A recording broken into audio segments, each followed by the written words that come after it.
If you overate last night, take a breath.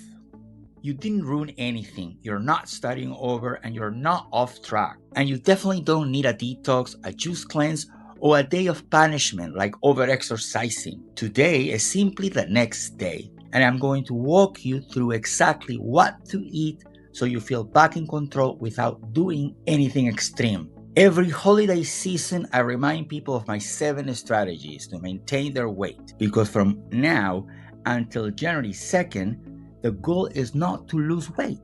The goal is to stay steady. But even with that guidance, people constantly ask me, what should I eat the day after overeating? So today, I am giving you the structure that works. Let's start with what not to do. Let me tell you, the biggest mistake people make is trying to compensate by skipping meals, fasting all day, juicing, or restricting too hard. But when you skip meals, your hunger hormone ghrelin goes up. And when ghrelin rises, your cravings rise. You become more impulsive with food, and your body tries to hold on to fat rather than release it. Your blood glucose, the sugar, drops, your mood dips, and by dinner time, you're more likely to overeat again. So extremes don't help. Structure does. Now, let me walk you through the eating principles I've developed over years of research for my books and through the real-world success I've had with my clients. These principles work because they support your hormones, your metabolism, and your daily rhythms. Here are my eating principles. Start by having your first meal within about 90 minutes of waking. Then after that, eat every 3 to 4 hours to help you control your hunger hormone ghrelin. Also, it's important to eat every 3 to 4 hours because this gives you enough of a fasting window between meals, so your body has a chance to clear the insulin produced from your last meal. Because when insulin drops, your body shifts from storing to burning. Now, this is important. Make sure you include about 30 grams of protein each time you eat, because protein helps to lower your hunger hormones and keeps your appetite stable. And stop eating at least 90 minutes before you go to sleep to support digestion and metabolic regulation overnight. Now let's talk about what to eat today. The goal is control, and the easiest way to feel in control is by choosing meals where you know exactly what's inside. That's why I recommend having 2 balanced smoothies, including all 3 macronutrients with foods that are anti-inflammatory. You will also have an afternoon snack that is protein-based and a sensible dinner. Now remember, the goal here is not restriction. It's bringing your body back into rhythm with foods that feel nourishing, simple, and predictable. Now your first smoothie is my cherry probiotic protein smoothie.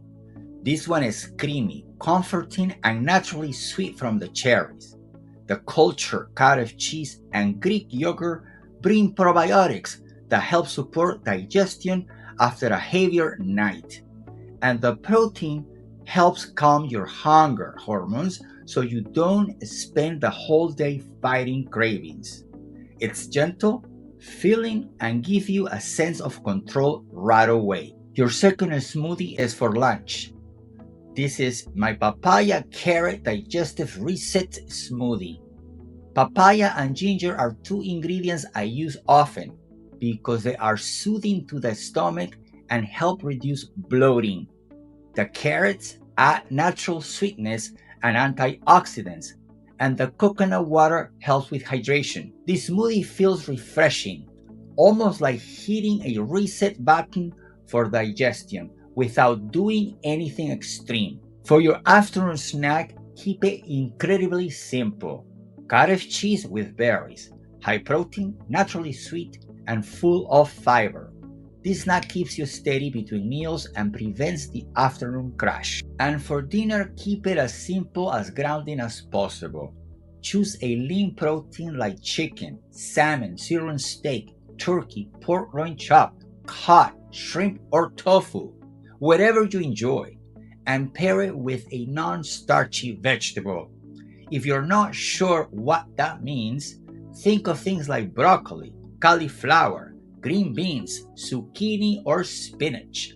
Vegetables that add volume and nutrients without a lot of calories. And if you feel you need a little more, add a small portion of whole grains. This could be quinoa, red or black rice, barley, or even oats, depending on what you enjoy. These grains digest slowly, helps stabilize your blood sugar, and help you finish the day feeling nourished instead of restricted. The whole idea is to make food choices that feel warm, grounding, and balanced. No punishing. That's how you reset your hunger and your energy after overeating. Listen up, if you want the full sample day written out, both the smoothie recipes, the snack and dinner, and deeper explanations of the science behind this approach, everything is on my blog.